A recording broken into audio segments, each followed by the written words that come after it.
प्यारे दर्शकों, नवा पंजाब चैनल के विचार चर्चा प्रोग्राम तुहाडा निੱਘਾ स्वागत है। इस प्रोग्राम दे विच साडे नाल जुड़े हैं सीनियर पत्रकार जसपाल सिंह सिद्धू।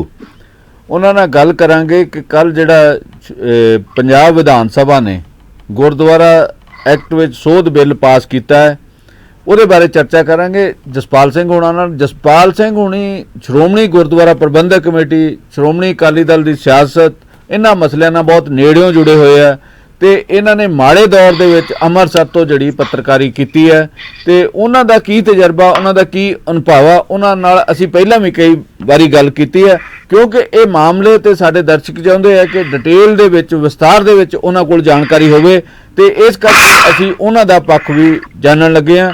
ਜਸਪਾਲ ਜੀ, ਤੁਸੀਂ ਕੀ ਕਹਿਣਾ ਚਾਹੁੰਦੇ ਜਿਹੜੀਆਂ ਕੱਲ ਦੀਆਂ ਡਿਵੈਲਪਮੈਂਟਸ ਹੋਈਆਂ? ਕਿਉਂਕਿ ਸ਼੍ਰੋਮਣੀ ਅਕਾਲੀ ਦਲ ਗੁਰਦੁਆਰਾ ਪ੍ਰਬੰਧਕ ਕਮੇਟੀ ਉਹ ਕਹਿ ਰਹੇ ਵੀ ਸਿੱਧਾ ਹੈ ਜਿਹੜਾ ਸਿੱਖਾਂ ਦੇ ਧਾਰਮਿਕ ਮਾਮਲਿਆਂ ਦੇ ਵਿੱਚ ਸਰਕਾਰ ਦਾ ਦਖਲ ਹੈ ਤੇ ਇੱਕ ਹੋਰ ਸੱਜਣ ਨਾਲ ਅਸੀਂ ਗੱਲ ਕੀਤੀ, ਉਹ ਖੱਬੀਆਂ ਧਿਰਾਂ ਦੇ, ਉਹ ਵੀ ਕਹਿੰਦੇ ਕਿ ਇਹ ਮਾਮਲੇ ਨੂੰ ਕਿਸੇ ਹੋਰ ਢੰਗ ਨਾਲ ਹੱਲ ਕੀਤਾ ਜਾਣਾ ਚਾਹੀਦਾ ਸੀਗਾ। ਸਰਕਾਰ ਗਲਤ ਰਾਹ ਤੇ ਤੁਰ ਪਈ ਹੈ, ਦਖਲ ਨਹੀਂ ਦੇਣਾ ਚਾਹੀਦਾ। ਤੇ ਤੁਸੀਂ ਇਹਦੇ ਮਾਮਲੇ ਤੇ ਕੀ ਕਹਿਣਾ ਚਾਹੁੰਦੇ ਹੋ? देखो, सब तो पहली गल तो यह है भी लोग सारी समुची इहदी बैकग्राउंड तो जिहड़ा गुरुद्वारा एक्ट 1925 का बनिया इहदी बैकग्राउंड नूं समझदे नहीं, वो भुल चुके हैं। उन्होंने ऐ लगता है 100 साल पहला जिहड़ा तकरीबन एक गुरुद्वारा एक्ट बनिया सी जिहदे थले SGPC बनती है। मेन गुरुद्वारे हिस्टोरिकल गुरुद्वारे सारिਆਂ ਦੀ मैनेजमेंट ਹੁੰਦੀ है ਤੇ ਬੰਦੋਬਸਤ ਹੁੰਦਾ, ਸਾਰਾ ਚੋਣ ਹੁੰਦੀ ਹੈ। ਉਹਨਾਂ ਨੂੰ ਇਹ ਲੱਗਦਾ ਹੈ ਕਿ ਸਦੀਵੀ ਗੱਲਬਾਤ ਹੀ ਹੈ, ਉਹ ਇਸ ਤੋਂ ਪਿੱਛੇ ਜਾ ਕੇ ਸੁਣ ਨਹੀਂ ਸਕਦੇ। ਇਹ ਨਹੀਂ, ਉਹਨਾਂ ਨੂੰ ਪਤਾ ਵੀ ਨਹੀਂ ਹੈ, ਯਾਦ ਵੀ ਨਹੀਂ ਹੈ ਵੀ ਇਹ ਸਾਰਾ ਕੁਝ ਕਿਵੇਂ ਹੋਇਆ। ਪਹਿਲੀ ਬਿਲਕੁਲ ਸਪਸ਼ਟ ਗੱਲ ਇਹ ਹੈ ਵੀ ਗੁਰਦੁਆਰਾ ਐਕਟ ਬਣਨਾ, ਉਹਦੇ ਥੱਲੇ SGPC ਬਣਨੀ, ਸਿੱਧਾ ਤੁਸੀਂ ਦਖਲ ਅੰਦਾਜ਼ੀ ਸਰਕਾਰ ਦੀ ਨੂੰ ਇਨਵਾਈਟ ਕੀਤਾ ਜਾਂ ਐਕਸੈਪਟ ਕੀਤਾ ਜਾਂ ਪ੍ਰਵਾਨ ਕੀਤਾ। ਤੁਸੀਂ ਇਹ ਦੇਖੋ ਵੀ ਤੁਹਾਨੂੰ ਜਦੋਂ ਵੀ ਇਹ ਸਭ ਤੋਂ ਪਹਿਲਾਂ ਸਾਨੂੰ ਯਾਦ ਰੱਖਣਾ ਚਾਹੀਦਾ ਵੀ ਸ਼੍ਰੋਮਣੀ ਗੁਰਦੁਆਰਾ ਪ੍ਰਬੰਧਕ ਕਮੇਟੀ ਨਵੰਬਰ 1920 ਦੇ ਵਿੱਚ ਅਕਾਲ ਤਖਤ ਤੇ ਬਣੀ ਸੀ। ਨਾ ਵੀ ਉਦੋਂ ਹੀ ਪਹਿਲੀ ਵਾਰੀ ਇਹਨਾਂ ਨੇ ਜਦੋਂ ਦਲਿਤਾਂ ਨੂੰ ਅੰਦਰ ਲੈ ਕੇ ਗਏ, ਦੇਗ ਉਹਨਾਂ ਦੀ ਅਕਾਲ ਤਖਤ ਤੇ ਪ੍ਰਵਾਨ ਹੋਈ, ਉਦੋਂ ਹੀ ਇਹਨਾਂ ਨੇ ਨਾਂ ਰੱਖਿਆ ਸੀ ਸ਼੍ਰੋਮਣੀ ਗੁਰਦੁਆਰਾ ਪ੍ਰਬੰਧਕ ਕਮੇਟੀ। ਮੁੜ ਕੇ ਇਹਨਾਂ ਨੇ ਚੇਂਜ ਨਹੀਂ ਕੀਤਾ, ਸਰਕਾਰ ਨੇ ਬੜਾ ਜ਼ੋਰ ਲਾਇਆ। ਬੋਰਡ ਕਹਿਣ ਦੀ ਗੱਲ ਉਹਨਾਂ ਦਿਨਾਂ ਚ ਅੰਗਰੇਜ਼ ਸਰਕਾਰ ਨੇ, ਇਹਨਾਂ ਨੇ ਨਾਂ ਨਹੀਂ ਸੀ ਬਦਲਿਆ। ਹਾਂਜੀ, ਇਹਨਾਂ ਨੇ ਨਾਂ ਉਹੀ ਸ਼੍ਰੋਮਣੀ ਗੁਰਦੁਆਰਾ ਪ੍ਰਬੰਧਕ ਕਮੇਟੀ ਰੱਖਿਆ ਸੀ। ਅੱਛਾ, ਉਹ ਜਿਹੜੀ ਕਮੇਟੀ ਨਵੰਬਰ ਚ ਬਣੀ ਸੀ, ਉਹ 2 ਮਹੀਨਿਆਂ ਬਾਅਦ ਐਕਸਪੈਂਡ ਕਰ ਲਈ ਗਈ ਸੀ ਤੇ ਸਾਰੇ ਪੰਜਾਬ ਦੀ ਉਸ ਵੇਲੇ ਦੇ ਵਿੱਚੋਂ ਉਹ ਵੱਡੀ ਕਮੇਟੀ ਬਣਾਤੀ ਸੀ 175 ਮੈਂਬਰਾਂ ਦੀ। ਕੁਛ ਸਰਕਾਰ ਨੇ 32 ਮੈਂਬਰਾਂ ਦੀ ਵੱਖਰੀ ਬਣਾਈ ਸੀ, ਉਹਨਾਂ ਨੂੰ ਵੀ ਵਿੱਚ ਲੈ ਲਿਆ ਸੀ ਤੇ ਸਰਬਸੰਮਤੀ ਨਾਲ 175 ਬੰਦਿਆਂ ਦੀ ਗੁਰਦੁਆਰਾ ਕਮੇਟੀ ਉਹਨਾਂ ਦਿਨਾਂ ਵਿੱਚ ਸਾਂਝੇ ਪੰਜਾਬ ਚ ਬਣੀ ਸੀ। ਪਰ ਫਿਰ ਕੀ ਹੋਇਆ, ਉਸ ਤੋਂ ਬਾਅਦ ਇਹਨਾਂ ਨੇ 5.5 ਸਾਲ ਉਹ ਕਮੇਟੀ ਚੱਲੀ, ਵੋਲੰਟਰੀ ਲੈਵਲ ਤੇ ਚੱਲੀ, ਆਪਣੇ ਆਪ ਚੱਲੀ, ਸਰਕਾਰ ਦੀ ਕੋਈ ਦਖਲ ਅੰਦਾਜ਼ੀ ਨਹੀਂ ਹੋਈ। ਉਲਟਾ ਉਹ ਸਰਕਾਰ ਨਾਲ 5 ਸਾਲ ਲੜਾਈ ਕੀਤੀ।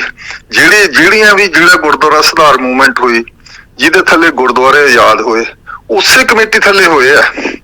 ਜਿੱਦਣ ਕਮੇਟੀ 1926 ਦੇ ਵਿੱਚ ਚੋਣਾਂ 'ਚ ਬੰਨ ਦਿੱਤੀ ਗਈ, ਚੋਣਾਂ ਰਾਹੀਂ ਉਹ ਐਕਟ ਰਾਹੀਂ ਬੰਨ ਦਿੱਤੀ ਗਈ ਜਾਂ ਐਕਟ ਰਾਹੀਂ ਚੋਣਾਂ ਕਰਕੇ ਬਣ ਗਏ ਤੇ DC ਨੇ ਆ ਕੇ ਚੋਣ ਕਰਾਤੀ। ਅੰਮ੍ਰਿਤਸਰ ਦੇ DC ਨੇ ਉਹਨਾਂ ਦਾ 1926 ਦੇ ਵਿੱਚ। ਉਸ ਤੋਂ ਬਾਅਦ ਗੁਰਦੁਆਰਾ ਕਮੇਟੀ ਇੱਕ ਤਰੀਕੇ ਨਾਲ ਅਰਧ ਸਰਕਾਰੀ ਹੋ ਗਈ। ਕੋਈ ਕਿਸੇ ਕਿਸਮ ਦੀ ਇਹਨਾਂ ਨੇ 100 ਸਾਲ ਦੇ ਵਿੱਚ ਕੋਈ ਉਹਦੇ 'ਚ ਵੱਡੀ ਅਮੈਂਡਮੈਂਟ ਤਰਮੀਮ ਮੰਗ ਨਹੀਂ ਕੀਤੀ, ਕਰਵਾਈ ਵੀ ਨਹੀਂ।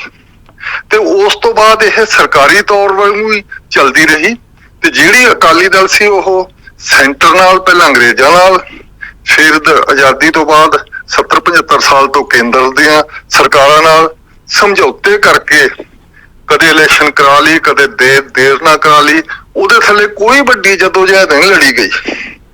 ਉਹੀ ਵੱਡੀ ਹੈ 5.5 ਸਾਲ ਦੇ ਵਿੱਚ ਤੇ ਉਹਦੀਆਂ ਜਿੱਤਾਂ ਵੀ ਬਹੁਤ ਵੱਡੀਆਂ ਹੋਈਆਂ।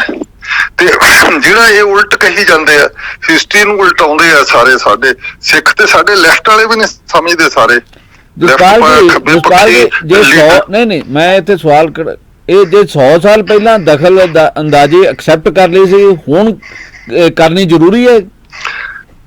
ਨਹੀਂ ਪਰ ਮੈਂ ਬਿਲਕੁਲ ਨਹੀਂ ਕਰਨੀ ਚਾਹੀਦੀ, ਇਹਨਾਂ ਨੂੰ ਚਾਹੀਦਾ ਦਖਲਅੰਦਾਜ਼ੀ। ਉਹ ਗੁਰਦੁਆਰਾ ਐਕਟ ਨੂੰ ਜੇ ਤੁਸੀਂ ਅਮੈਂਡ ਨਹੀਂ ਕਰ ਸਕੇ, ਉਹਨੂੰ ਰੱਦ ਨਹੀਂ ਕਰ ਸਕੇ, ਤੇ ਕਮ ਸੇ ਕਮ ਉਹਦੇ 'ਚ ਵੱਡੀ ਕੋਈ ਅਮੈਂਡਮੈਂਟ ਤਾਂ ਕਰਵਾਓ ਅਮੈਂਡਮੈਂਟ। ਤੁਸੀਂ ਉਹਦੇ 'ਚ ਕੁਝ ਵੀ ਨਹੀਂ ਕਰਦੇ, ਉਹੀ ਤਰੀਕਾ ਕਰਦੇ ਆ। ਦਿੱਲੀ ਨਾਲ ਅੰਦਰੋਂ ਅੰਦਰੀ ਅਕਾਲੀ ਦਲ ਸਮਝੌਤਾ ਕਰ ਲੈਂਦਾ, ਕੋਈ ਹੋਰ ਪਾਰਟੀ ਕਰ ਲੈਂਦੀ ਹੈ, ਤੇ ਕਦੇ ਉਸਨੂੰ ਬਲਦੇਵ ਸਿੰਘ ਤੇ ਸਿਕੰਦਰ ਹਯਾਤ ਵਾਲਾ ਸਮਝੌਤਾ ਕਹਿ ਦਿੰਦਾ, ਕਦੇ ਮਾਸਟਰ ਤਾਰਾ ਸਿੰਘ ਤੇ ਨਹਿਰੂ ਦਾ ਸਮਝੌਤਾ ਕਹਿ ਦਿੰਦੇ ਆ। ਉਹ ਸਾਰੇ ਸਮਝੌਤੇ ਪੋਲੀਟੀਕਲ ਸੀ, ਅੰਦਰੋਂ ਅੰਦਰੀ ਸੀ, ਪੋਜੀਸ਼ਨ ਰੱਖਣ ਲਈ ਉਹਨਾਂ ਲੀਡਰਾਂ ਨੇ, ਉਸ ਮੌਕੇ ਦੇ ਅਕਾਲੀ ਲੀਡਰਾਂ ਨੇ। ਤੇ ਇਸ ਕਰਕੇ ਇਹ ਜਿਹੜੀ ਤੁਸੀਂ ਹੁਣ ਅੱਜ ਕਹਿੰਦੇ ਦਖਲਅੰਦਾਜ਼ੀ ਨਾ ਕਰੇ, ਦਖਲਅੰਦਾਜ਼ੀ ਤੁਸੀਂ ਮੰਨ ਚੁੱਕੇ ਹੋ, ਸਿਧਾਂਤਕ ਲੈਵਲ ਤੇ ਮੰਨ ਚੁੱਕੇ ਹੋ। ਤੁਸੀਂ ਇੱਕ ਵੀ ਹੋਰ ਧਾਰਮਿਕ ਫਿਰਕਾ ਦੱਸੋ ਜਿਹਦੇ ਧਰਮ ਦੇ ਜਿਹੜੇ ਅਦਾਰੇ ਹੈ ਔਰ ਐਸਟੈਬਲਿਸ਼ਮੈਂਟ ਹੈ, ਉਸ ਨੂੰ ਕੋਈ ਸਰਕਾਰੀ ਐਕਟ ਕੰਟਰੋਲ ਕਰਦਾ ਹੋਵੇ, ਕੋਈ ਕਾਨੂੰਨ ਕੰਟਰੋਲ ਕਰਦਾ ਹੋਵੇ। ਨਾ ਮੁਸਲਮਾਨਾਂ ਦੇ ਕਰਦਾ, ਨਾ ਹਿੰਦੂਆਂ ਦੇ ਕਰਦਾ, ਨਾ ਈਸਾਈਆਂ ਦੇ ਕਰਦਾ। ਇੰਡੀਆ 'ਚ ਇਹ ਇੰਨੀ ਛੋਟੀ ਮਿਨੋਰਿਟੀ, ਐਡੀ ਛੋਟੀ ਮਿਨੋਰਿਟੀ। ਕਈ ਮੰਦਿਰਾਂ ਦੇ ਟਰਸਟ ਬਣੇ ਹੋਏ, ਉਹਨਾਂ ਨੂੰ ਡੀਸੀ ਕੰਟਰੋਲ ਕਰਦੇ ਆ। ਗੱਲ ਸੁਣੋ, ਜਿਹੜੇ ਮੰਦਿਰਾਂ ਦੇ ਟਰਸਟ ਬਣੇ ਆ, ਸਰਕਾਰ ਧਰਮ ਵਿੱਚ ਕੋਈ ਦਖਲਅੰਦਾਜ਼ੀ ਨਹੀਂ ਕਰਦੀ ਉਹਨਾਂ ਦੇ। ਅਕਾਲ ਤਖਤ ਦੇ ਜਥੇਦਾਰ ਬਣਾਉਣ ਦੇ ਵਿੱਚ ਜਾਂ ਉਸ ਤੋਂ ਬਣੇ ਬਣਾਏ, ਜਾਂ ਤੁਸੀਂ ਦੇਖੋ ਵੀ ਨਾਨਕਸ਼ਾਹੀ ਕੈਲੰਡਰ ਲਾਗੂ ਕੀਤੇ ਨੂੰ ਵੀ ਪ੍ਰੈਸ਼ਰ ਪਾ ਕੇ ਦਿੱਲੀ ਤੋਂ ਹਟਾਇਆ ਗਿਆ, ਇਹ ਵੀ ਨਹੀਂ ਕਦੇ ਹੋਇਆ ਉਹਨਾਂ ਦੇ। ਉਹ ਤਾਂ ਪ੍ਰੋ ਹਿੰਦੂ ਸਰਕਾਰ ਹੈ, ਸਾਰੀ ਹਮੇਸ਼ਾ ਰਹੀ, ਕਾਂਗਰਸ ਤੋਂ ਲੈ ਕੇ ਹੁਣ ਤੱਕ ਮੋਟੀ ਲੈਵਲ ਤੇ। ਉਦੋਂ ਤਾਂ ਕਦੇ ਉਹਨਾਂ ਨੇ ਦਖਲਅੰਦਾਜ਼ੀ ਧਾਰਮਿਕ ਲੈਵਲ ਤੇ ਨਹੀਂ ਕੀਤੀ। ਇਕੱਲੀ ਸਿਰਫ ਜਿਹੜੇ ਹਿੰਦੂ ਮੰਦਿਰ, ਉਹਨਾਂ ਦਾ ਮੁਕਾਬਲਾ ਨਹੀਂ ਹੋ ਸਕਦਾ, ਉਹਨਾਂ ਦੇ ਸਿੱਧੇ ਪਾਣੇ ਕੰਟਰੋਲ ਕਰਦੇ ਆ। ਹਿੰਦੂ ਸਰਕਾਰ ਵਾਲੀ ਗੱਲ ਆ, ਹੁਣ ਮੇਰਾ ਖਿਆਲ ਉਸ ਪਾਸੇ ਵੱਲ ਨੂੰ ਜ਼ਿਆਦਾ ਮੋੜ ਕੱਟਿਆ ਗਿਆ, ਪਹਿਲਾਂ ਇੰਨਾ ਨਹੀਂ ਮੇਰਾ ਖਿਆਲ ਕਦੇ ਇਸ ਤਰੀਕੇ। ਦੇਖੋ ਪਹਿਲਾਂ ਇੰਡਾਇਰੈਕਟ ਸੀ, ਥੋੜਾ ਸੀਗਾ, ਤੇ ਹੁਣੇ ਉੱਥੇ ਸਿਰਫ ਜਿਹੜੇ ਉੱਥੇ ਪੁਜਾਰੀ ਆ, ਜਿਹੜੇ ਕਹਿੰਦਾ ਪੁਜਾਰੀਆਂ ਨੇ ਸਿੱਧੀ ਕੋਈ ਵੀ ਕਿਸੇ ਕਿਸਮ ਦਾ ਇੰਤਜ਼ਾਮ ਨਹੀਂ ਹੁੰਦਾ, ਪੁਜਾਰੀਆਂ ਵਿੱਚ ਲੜਾਈ ਹੋ ਜਾਂਦੀ ਹੈ। ਉਹ ਲੜਾਈ ਨੂੰ ਮਿਟਾਉਣ ਲਈ ਕਈ ਵਾਰੀ ਡੀਸੀ ਨੂੰ ਕੰਟਰੋਲ ਦੇ ਦਿੱਤਾ ਜਾਂਦਾ ਹੈ, ਸਿਰਫ ਉਹਨਾਂ ਦੀ ਆਮਦਨ ਦੀ ਵੰਡਣ ਪਿੱਛੇ। ਉਹ ਆਮਦਨ ਦੇ ਵੰਡਣ ਪਿੱਛੇ ਇੱਕ ਦਖਲਅੰਦਾਜ਼ੀ ਕਰਦਾ। ਧਾਰਮਿਕ ਲੈਵਲ ਤੇ ਕਿਸੇ ਵੀ ਮੰਦਿਰ ਦੇ ਵਿੱਚ ਡੀਸੀ ਨੇ ਜਾਂ ਸਰਕਾਰ ਨੇ ਕੋਈ ਦਖਲਅੰਦਾਜ਼ੀ ਨਹੀਂ ਕੀਤੀ, ਸਾਊਥ ਤੋਂ ਲੈ ਕੇ ਇੱਥੇ ਨਾਰਥ ਸਾਰੇ ਤੱਕ ਕਦੇ ਨਹੀਂ ਕੋਈ ਕਿਸੇ ਨੂੰ ਅਪਾਇੰਟਮੈਂਟ ਕੀਤੀ, ਨਾ ਕਿਸੇ ਉਹਦੀ ਚੋਣ ਕਰਾਉਂਦਾ ਕਮੇਟੀ ਦੀ। ਸਿਰਫ ਜਿਹੜੇ 2-3 ਉੱਤੇ ਅਦਾਰੇ ਉੱਤੇ ਪੰਡਤ ਜਿਹੜੇ ਇੰਚਾਰਜ ਹੁੰਦੇ ਆ, ਉਹਨਾਂ ਦਾ ਲੜਾਈ ਪੈਂਦੀ, ਉਹ ਕੋਰਟ ਤੱਕ ਵੀ ਜਾਂਦੀ ਹੈ। ਤੇ ਦਿੱਲੀ ਵਿੱਚ ਵੀ ਮੰਦਿਰਾਂ ਦੇ ਜਿਹੜੇ ਬਹੁਤ ਵੱਡੇ ਮੰਦਿਰ ਹੈ, ਵੱਡੀ ਆਮਦਨ ਹੈ, ਉਹਨਾਂ ਦੀ ਕੋਰਟ ਤੱਕ ਆਮਦਨ ਵੰਡਣ ਦੇ ਫੈਸਲਿਆਂ ਤੱਕ ਜਾਂਦੇ ਆ, ਸਾਰਾ ਕੋਰਟ ਵਿੱਚ ਜਾਂਦੇ ਆ ਮੁਕੱਦਮੇ। ਇਹ ਵੱਖਰੀ ਗੱਲ ਹੈ। ਇਸ ਕਰਕੇ ਤੁਸੀਂ ਦੋਨਾਂ ਦਾ ਮੁਕਾਬਲਾ ਨਾ ਕਰੋ ਇਹਨਾਂ ਨੂੰ। ਇੱਥੇ ਸਾਡੇ ਧਾਰਮਿਕ ਅਦਾਰਿਆਂ ਦੇ ਵਿੱਚ ਸਾਰਾ ਕੁਛ ਸਾਨੂੰ ਉਸ ਲੈਵਲ ਤੇ ਅਰੇਂਜ ਕੀਤਾ ਜਾਂਦਾ ਹੈ। ਤੇ ਹੁਣ ਹੋਵੇ ਕਿ ਜਿਹੜਾ ਪੰਜਾਬ ਸਰਕਾਰ ਨੇ ਬਿੱਲ ਪਾਸ ਕਰਦਾ, ਮੇਰਾ ਖਿਆਲ ਰਾਜਪਾਲ ਕੋਲੋਂ ਥਰੂ ਨਹੀਂ ਹੋਏਗਾ, ਅੱਗੇ ਜਾ ਕੇ ਜਾਂ ਕੇਂਦਰ ਸਰਕਾਰ ਕੋਲ ਚੱਲ ਜਾਏਗਾ, ਥਰੂ ਨਹੀਂ ਹੋਏਗਾ। ਜਿਹੜੇ ਸੀਨੀਅਰ ਐਡਵੋਕੇਟ ਮਨਜੀਤ ਸਿੰਘ ਖਹਿਰਾ, ਉਹ ਕਹਿੰਦੇ ਵੀ ਪੰਜਾਬ ਸਰਕਾਰ ਨੂੰ ਆਪਣਾ ਵੱਖਰਾ ਐਕਟ ਬਣਾਉਣਾ ਚਾਹੀਦਾ, ਗੁਰਦੁਆਰਾ ਐਕਟ ਬਣਾਉਣਾ ਚਾਹੀਦਾ, ਤਾਂ ਇਹ ਗੱਲ ਅੱਗੇ ਤੁਰ ਸਕਦੀ ਹੈ, ਨਹੀਂ ਤਾਂ ਨਹੀਂ ਚੱਲੇਗੀ।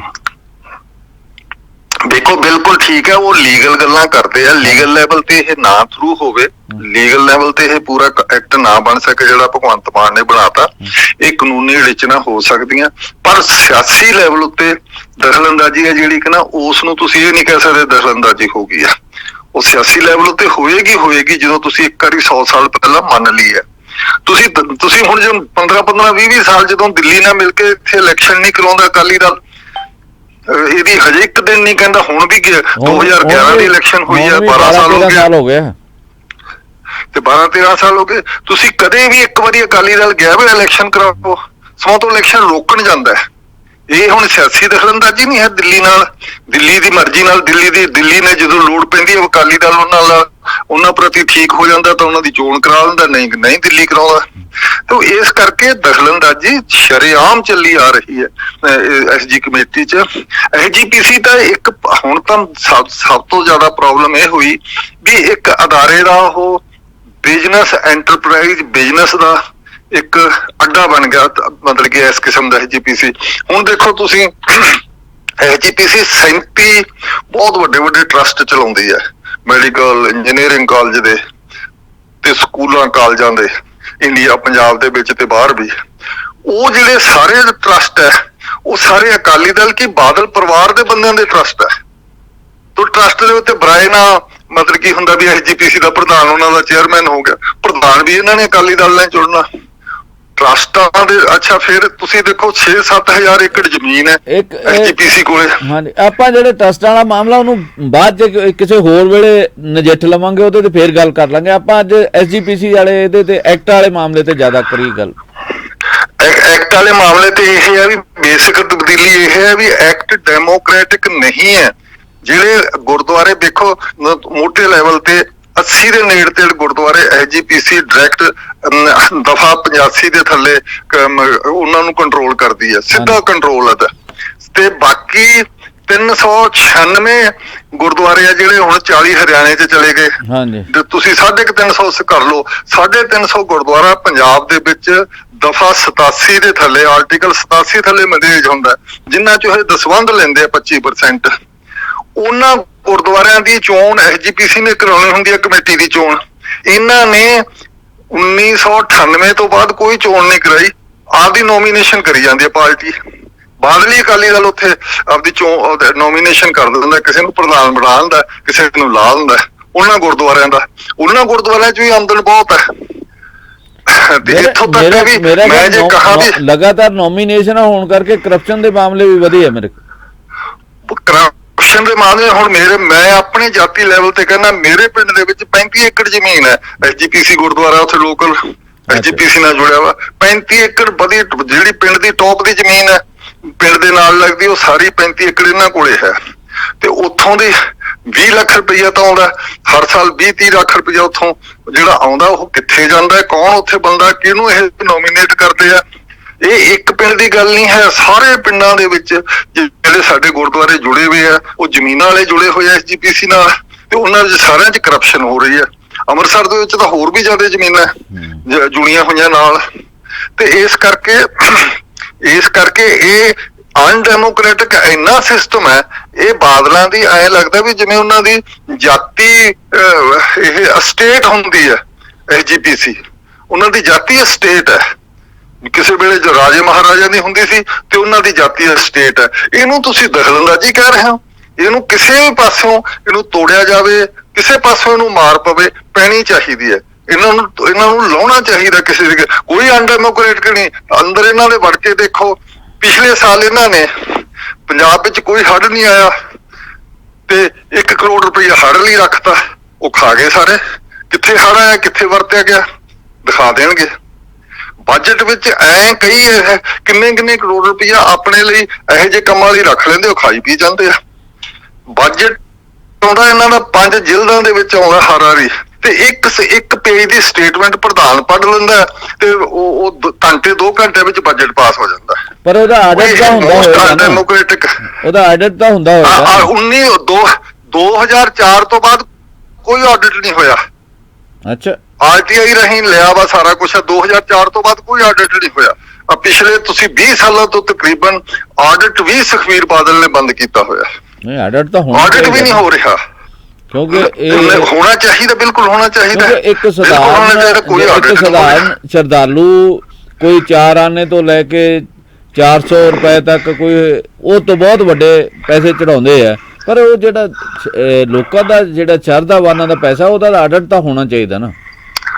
ਬਿਲਕੁਲ ਹੋਣਾ ਚਾਹੀਦਾ, ਤੁਹਾਡੀ ਗੱਲ 100% ਠੀਕ ਹੈ, ਇਹ ਹੋਣਾ ਚਾਹੀਦਾ। ਪਰ 2004 ਤੋਂ ਨਹੀਂ ਹੋ ਰਿਹਾ। ਐਸਜੀਪੀਸੀ ਦੇ ਮੈਂਬਰਾਂ ਨੂੰ ਪੁੱਛ ਲਓ, ਸਾਰਿਆਂ ਨੂੰ, ਜਿਹੜੇ ਇਹਦੇ ਖਾਸ ਬੰਦੇ ਬਾਦਲ ਦੇ, ਉਹ ਤਾਂ ਨਹੀਂ ਦੱਸਣਗੇ। ਬਾਕੀ ਆਰਟੀਆਈ ਰਾਹੀਂ ਸਭ ਨੇ ਲੋਕਾਂ ਨੇ ਮੈਸੇਜ ਲੈ ਚੁੱਕੇ ਆ, ਸਾਰਾ ਇਹ ਇਨਫੋਰਮੇਸ਼ਨ ਬਾਹਰ ਆ ਚੁੱਕੀ ਹੈ।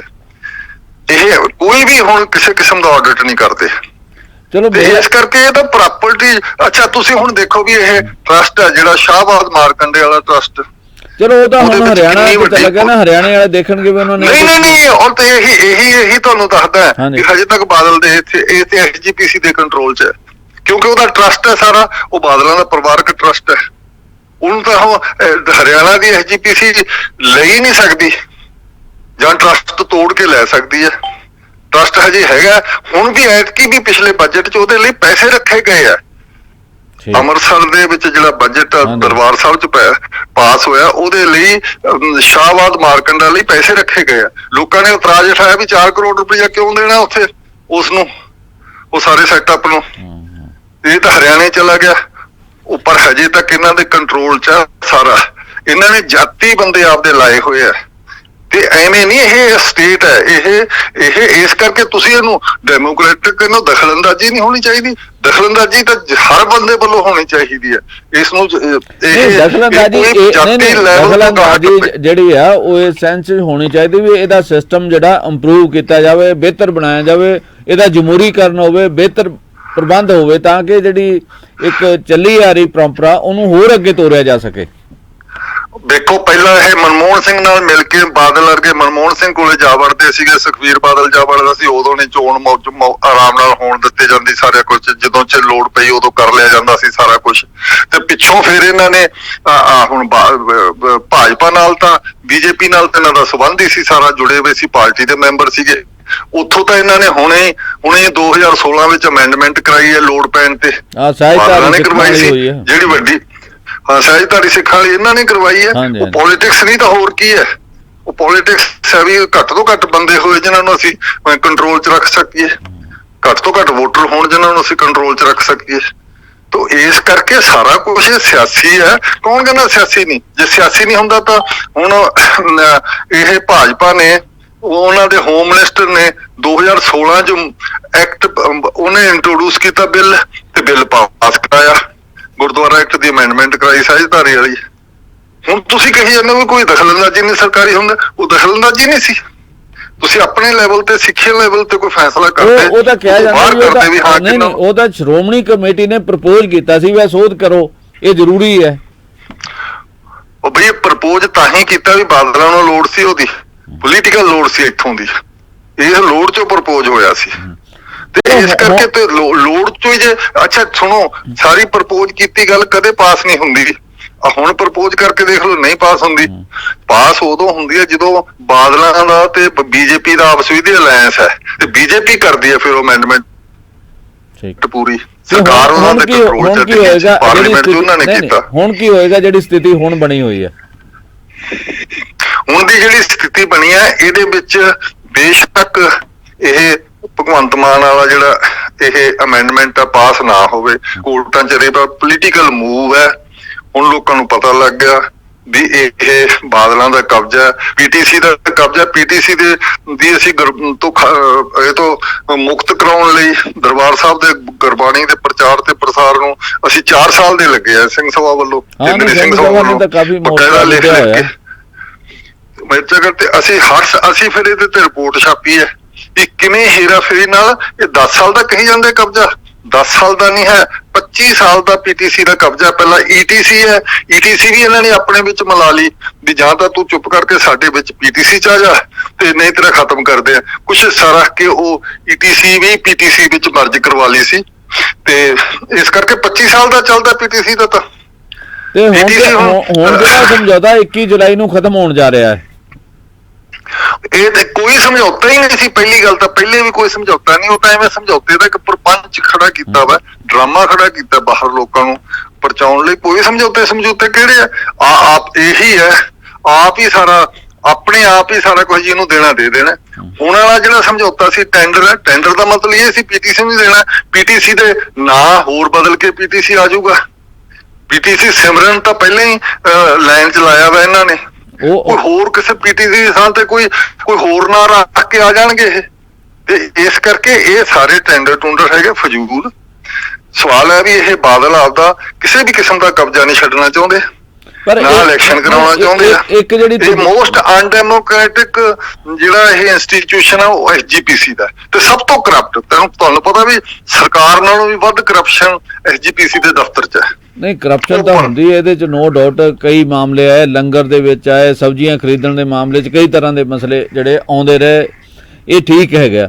ਪਰ ਹੁਣ ਜਿਹੜਾ ਮਾਮਲਾ ਹੈਗਾ ਉਹ ਹੈਗਾ ਵੀ 21 ਨੂੰ ਜੋ ਵੀ ਪਹਿਲਾਂ ਐਗਰੀਮੈਂਟ ਹੋਇਆ ਉਹ ਖਤਮ ਹੋ ਜਾਣਾ। ਉਹ ਤੋਂ ਅੱਗੇ ਇਹ ਮਾਮਲਾ ਉੱਠ ਰਿਹਾ। ਜਿਹੜੇ ਪਹਿਲੇ ਜਥੇਦਾਰ ਸੀਗੇ ਗਿਆਨੀ ਹਰਪ੍ਰੀਤ ਸਿੰਘ, ਉਹਨਾਂ ਵੀ ਕਿਹਾ ਸੀ ਵੀ ਜਿਹੜੀ SGPC ਆਪਣਾ ਚੈਨਲ ਬਣਾਵੇ ਤੇ ਬਾਕੀਆਂ ਨੂੰ ਪ੍ਰਸਾਰਨ ਦੇ ਅਧਿਕਾਰ ਦੇਵੇ। ਉਸ ਪਾਸੇ ਵੱਲ ਨੂੰ ਗੱਲ ਮੇਰੇ ਖਿਆਲ ਸਿਰੇ, ਉਸ ਪਾਸੇ ਵੱਲ ਨੂੰ ਲੱਗਦਾ ਸਿਰੇ ਚੜੇਗੀ। ਦੇਖੋ ਗੱਲ ਸਾਰੀ ਪੋਲੀਟੀਕਲ ਹੈ। ਤੁਸੀਂ ਟੈਕਨੀਕਲਿਟੀ ਚ ਨਾ ਪਾਓ ਇਹ ਸਾਰੀ ਗੱਲ ਨੂੰ, ਲੀਗਲ ਟੈਕਨੀਕਲਿਟੀ ਚ ਨਾ ਪਾਓ। ਲੀਗਲ ਟੈਕਨੀਕਲਿਟੀ ਚ ਪਾਉਣ ਦਾ ਮਤਲਬ ਤੁਸੀਂ ਇਸ ਐਸਜੀਪੀਸੀ ਦੀ ਸਿਸਟਮ ਦੇ ਵਿੱਚ ਹੋਰ ਜ਼ਿਆਦਾ ਜਾਨ ਭਰ ਰਹੇ ਹੋ, ਇਸ ਨੂੰ ਹੋਰ ਜਿਉਂਦਾ ਰੱਖ ਰਹੇ ਹੋ। ਇਹ ਨਹੀਂ ਹੈ, ਇਹ ਸਿਸਟਮ ਹੀ ਆਪਣੇ ਆਪ ਵਿੱਚ ਬੜਾ ਮਾੜਾ ਹੈ। ਜੇ ਸਿੱਖ ਜਗਤ ਨੇ ਡੈਮੋਕ੍ਰੈਟਿਕ ਤਰੀਕੇ ਨਾਲ ਰਹਿਣਾ ਹੈ, ਕੋਈ ਪੋਲੀਟੀਕਲ ਮੱਲਾਂ ਵੀ ਮਾਰਨੀ ਹੈ ਕਿਸੇ ਕਿਸਮ ਦੀ, ਕੋਈ ਪੋਲੀਟੀਕਲ ਲੈਵਲ ਤੇ ਵੀ ਕੁਛ ਪ੍ਰਾਪਤ ਕਰਨਾ ਹੈ, ਤੇ ਪਹਿਲਾਂ ਆਪਣਾ ਐਸਜੀਪੀਸੀ ਦਾ ਘਰ ਠੀਕ ਕਰਨ। ਇਹ ਕੋਈ ਜਥੇਦਾਰਾਂ ਦੀ ਜਿਸ ਤਰੀਕੇ ਨਾਲ ਐਸਜੀਪੀਸੀ ਚੋਣ ਕਰਦੀ ਹੈ, ਇਹ ਤਾਂ ਮਜ਼ਾਕ ਬਣਿਆ ਹੋਇਆ ਸਾਰਾ, ਸਿੱਖ ਧਰਮ ਦਾ ਬਣਾਇਆ ਹੋਇਆ ਐਸਜੀਪੀਸੀ ਨੇ।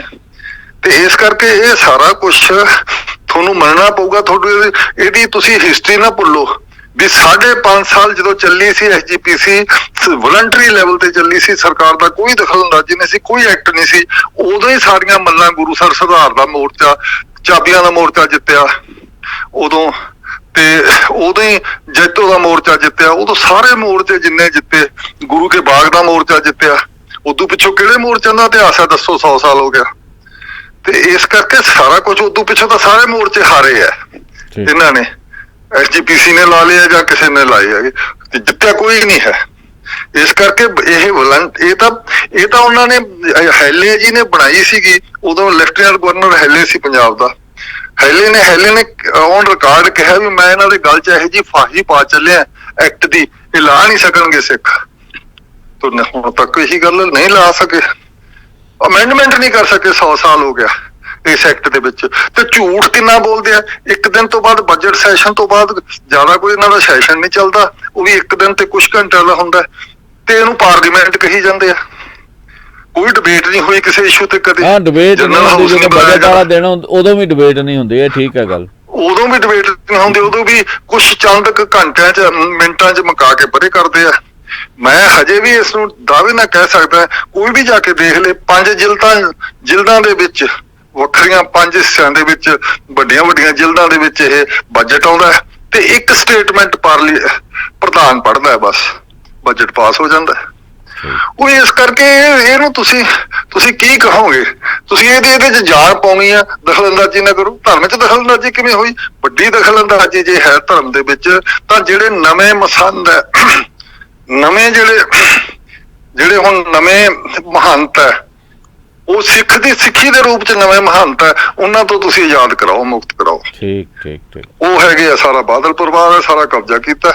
ਪੋਲਿਟਿਕਸ ਸਾਰੀ ਇਹਦੇ ਤੇ ਚੱਲਦੀ ਹੈ। ਲੋਕਲ ਗੁਰਦੁਆਰਾ ਕਮੇਟੀਆਂ ਦੇ ਥਾਂ ਦੇ ਰਾਹੀਂ ਉਹਨੇ 100 ਪਿੰਡਾਂ ਚ ਆਪਦੇ ਯੂਨਿਟ, 1000 ਪਿੰਡਾਂ ਚ ਆਪਦਾ ਯੂਨਿਟ ਬਣਾਇਆ ਹੋਇਆ ਐਸਜੀਪੀਸੀ ਦੇ।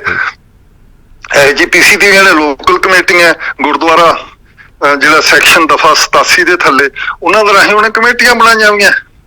ਉਹ ਕਮੇਟੀਆਂ ਸਾਰੀਆਂ ਬਾਦਲ ਦੀਆਂ, ਬਾਦਲ ਪਰਿਵਾਰ ਦੀ। ਇਸ ਕਰਕੇ ਕਿਸੇ ਨੂੰ ਕੋਈ ਕੁਛ ਕਰੀ ਜਾਵੇ, ਕਿਸੇ ਨੂੰ ਲਾਉਂਦੇ ਨਹੀਂ, ਕੁਛ ਨਹੀਂ ਕਰ ਸਕਦੇ ਕਿਸੇ ਨੂੰ। ਜੋ ਕਰਪਟ ਹੈ ਤਾਂ ਕਰਪਟ ਰਹੇਗਾ।